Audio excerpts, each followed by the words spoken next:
I'm just certain that 95% of people are okay with poisoning themselves. Now, I'm not saying that lightly. If you just look around at what the food most people are eating, and I'm not just saying once, I'm saying every single day. So here's an argument I got. I am to my message, which is, if you're new here, my message is this: remove the toxins from the food. Remove the the poison overload from your home environment, okay? Endocrine disruptors from examples, cosmetics, washing powders, soaps, hair, shampoos, that's cosmetics, like your clothing, polyester, like it is actually endless, okay? Now, and then once you've done that, which is removing the toxic load, I say load yourself up with essential minerals that the body needs.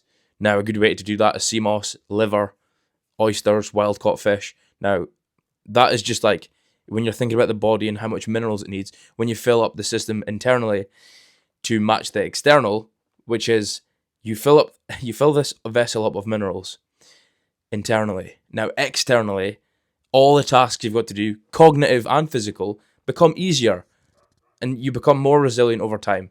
So that's half of it. Then it's train hard like a Spartan. Go from soy boy to Spartan. Don't be a pussy. Don't just lift weights for the sake of it and try and look good in the mirror. Learn to be capable. Okay? So that's basically my message. It's going from soy boy to Spartan. Now, remove the toxic load. Fill yourself up with good shit. Train hard. Don't be a bitch. Learn to fight. And it's not just a fitness, message I've got. It's a health first focused message. I'm trying to make you aware of how much toxins and seed oils and fucking all that shit that's in our food system and the air, the water, and all that stuff, right? So when you've drawn awareness to that and you've removed that for the most part, okay, when you're 90% like good, 10% not, you're already setting yourself up for longevity. So health is the pillar, okay, and fitness is one pillar. I'm gonna get into fitness, right? And the guy that I've had a few people like knock my message back, but they're missing the point. When you look at health and you look at sub brackets of health, fitness is one element. Now, I've been learning from Dr. Jack Kruse, a quantum biologist, okay? And he says, now you're going to get annoyed at this, fitness, which will include what? The subtopic of fitness is nutrition. So we've got that, that little spider diagram, so it's like fitness, and then you can just take little subcategories. So we start at health and we go fitness and nutrition. Just say that that's 3 separate pieces, okay? Right, so those components, which is fitness and nutrition, make up for 30% of human health. Now you're going to be like, oh my days, it's all about health, it's all about fitness, and it's all about my macros. My PT told me it was macros. He said do a bro split. He said drinking Monster's okay. Well, he's fucking wrong. He's only 30% right. And even though if he's telling you to drink Monster, sack him. That is just straight up fact. Now, the other pillars of health, the foundations of health, before you come at me and say, where's your fucking source, look up Dr. Jack Kruse. I'm going to try and interview him. It's one of my goals. I'm being serious. Like, this stuff is life-changing. For context, I used to be what you call, I think it's called I don't know how to say it, hypochondriac. Okay, I think I just fucking nailed it. Hypochondriac, right? I used to, like, message my uncle all the time and be like, oh, what's wrong with me? He works in healthcare. He's like, nothing. There's nothing actually wrong with me, but I used to get freaked out. I used to get so, like, oh, what about this thing on my skin? And what about this? And, like, my heart rate. Like, it was stupid stuff. After learning what I've learned from Dr. Jack Kruse, and I've learned how powerful our bodies actually are, and how much things you can recover from as well, I no longer associate myself with being a hypochondriac. And I no longer, like, I'm no longer a subject to the fear-based pharmaceutical, I've got a sore head, I take a pill sort of bullshit. And I don't take pharmaceuticals. I think there's one or two that's okay. I think, obviously, if you've been in an accident, you've got painkillers, obviously, you've not really got a choice. But I'm just trying to bring awareness to most of the things are unnecessary, and they've been brought to the general public's eye for profit only, and they're petroleum-based, and nobody fucking thinks about the side effects. For example, an antibiotic literally kills your gut microbiome. It fucking ends it. So what happens to the person who continually takes antibiotics. Well, did you know that 70% of your immune system is in here in your gut? And what do you need for your gut to be healthy and thriving? Pre and probiotics. But then you just take this shit for the doctor because you've got a sore. Oh, I've got a little bit of pain today. Okay, take this. So and it's like, so you just kill your fucking immune system. 70% of your immune system's in the gut, and he's prescribing you antibiotics at a sniffle. Can you see where it's all gotten fucked up? So back to Dr. Jack Kruse. 70% of human health comes from sunlight. Oh, but the fucking sun's bad for you. No, it's not. The stuff that you put on your skin, which has 100 ingredients, which many of are type 1 carcinogens. See, sometimes the accent gets a bit... It's type 1 carcinogen. Fucking hell, man. Many of which are type 1. So, when you're actually out in the sun, you're being in nature, whether it be in Southeast Asia or even in the UK when you do kind of get sun sometimes. I mean, you can tell by my skin, I'm in the north of Scotland again, and it's fucking miserable. So, not the healthiest. But the 3 pillars are sunlight, grounding. Now, before you come at me and be like, oh, grounding, oh, yeah, it's so fucking hippie. Because a lot of people are like, I remember one person, I brung this up to one person a few years ago, and I thought, yeah, the concept of rubber shoes and soles and everything makes no sense. It's made our feet weaker, it's fucked up our posture, and it's made the foot actually change shape. Now, fun fact before I deviate back to the 3 pillars of health, I like to go on little tangents, but it's in my head. So I think it was Victorians or the Edwardians. I'll have to double check. I think it was the Edwardians. It might have been both, but there was an era in the there was an era in the 1800s, I think, where you see these guys walking around with, the big top hats and that, not a fucking cap like this covering your shit haircut, but like they were wearing like black leather suits and then that massive, top hats. But what's interesting about the pictures you can see is they're carrying a cane, like a staff, and it was made out of copper. The tip was copper, and obviously I think they had like some sort of skin around it, so it's not, you're just carrying a fucking copper pole about. But the reason they did that is because they realised that when we switched from barefoot to shoes, we're no longer grounded. We're no longer actually connected to the earth.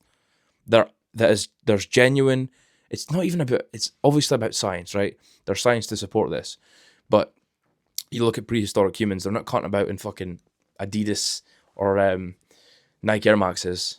Their feet are like open wide and they're connected to nature. So, Dr. Jack Kruse says the foundations of health are sunlight, grounding, and good quality structured water. Not from fucking plastic bottles or your tap. A lot of the tap water... Now, it depends where you're listening to me at.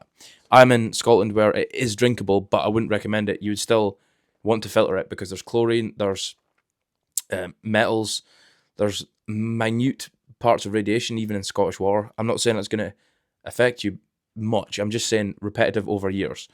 And there's stuff in the pipes, like little granules of... What was it?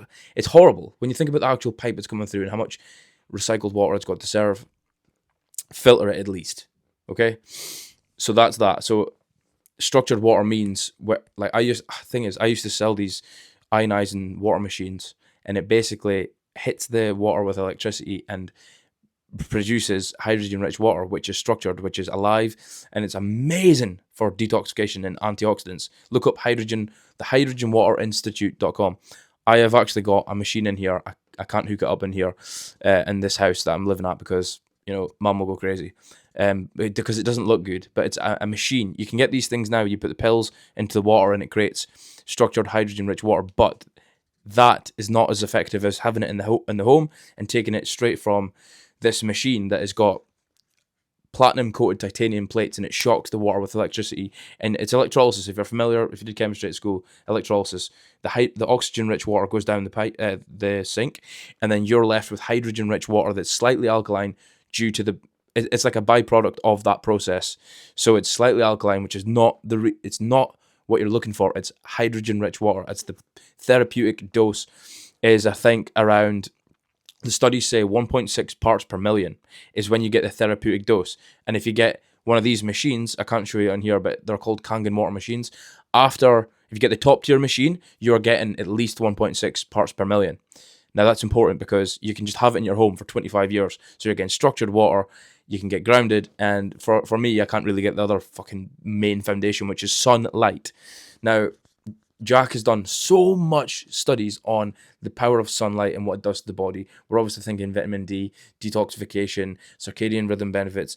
It goes deep, deep into the skin, into the cells, and it's really detoxifying, cleansing. It's just let me ask you this before you come at me. If sunlight was bad for you, why did I get offered vitamin D when I went on night shift? Why? Because I wasn't getting what on nights? Sunlight. Now I'm not saying you go to Australia, you strip to your down to your boxers and go and stand in the sun from 8 till 5. I'm not saying that. I'm just saying that sunlight, and it's not even in moderation, because you can build yourself up to have an hour's worth of sunlight and you will be extremely healthy. So hope that made sense to you. My whole message is remove the toxic load, remove the seed oils, etc. from the foods. Fill yourself up with good quality minerals like sea moss, liver, oysters, wild caught fish, steak, eggs. Like, that is fucking unbelievable, right? Train hard. Don't just train to don't just train for the sake of bodybuilding. Train to be capable. That's the exciting part of training. And I do understand that this has a time limit. Like, I train MMA. I'm not going to train that when I'm 50. Well, I might. But it does have a time limit. However, with the way the world's going and the way the world's always kind of been, is it acceptable for you just to look good? No, you have to be able to fucking fight, man. So stop being a soy boy, become a Spartan who doesn't eat seed oils every day, who fills himself up with minerals, who is ripped, ready, and fucking can fight, instead of just being a bodybuilder that's full of artificial protein powders, seed oils, and the rest, and trains under fluorescent light and doesn't understand the power of light. Right, that's it for this one, bro. If you got any questions, please let me know, because I know that was a lot. And if you ever want to come at me and say, look, where the fuck are you getting this information? Dr. Jack Cruz on X. Dr. Jack Cruz, all right? I'm citing him because he's fucking class. And I try and study his stuff and then simplify it so you understand what I'm saying. But if you don't understand anything, please leave a comment, like, comment, subscribe, and I'll see you in the next one. Peace.